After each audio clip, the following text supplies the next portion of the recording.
আমরা বর্তমান আছি পাম্বান সেতুতে। এটি ভারতের প্রথম সমুদ্র সেতু। 1914 সালে সেতুটি খুলে দেওয়া হয়। এটি রামেশ্বরম শহরের মূল ভূখণ্ডের সঙ্গে যুক্ত। তার পাশেই রয়েছে ইন্দিরা গান্ধী সেতু। এটি তামিলনাড়ু রাজ্যের একটি অন্যতম ট্যুরিস্ট প্যালেস। দেখুন বঙ্গোপসাগরের কি সুন্দর ভিউ দেখা যাচ্ছে, খুবই ভালো লাগছে, খুবই মনোরম পরিবেশ সকালের। দেখুন ফোল্ডিং ব্রিজ দেখা যাচ্ছে।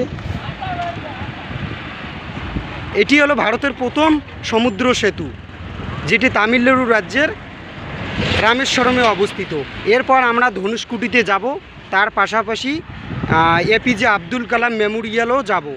সঙ্গে থাকুন, অনেক মজা হবে। দেখুন তার পাশেই রয়েছে ইন্দিরা গান্ধী সেতু। দেখুন সমুদ্রের ভিউটা, বঙ্গোপসাগর। আর এই দিকে দেখুন কি সুন্দর নারকেলের গাছ। নারকেল গাছগুলো দেখতে খুব অসাধারণ।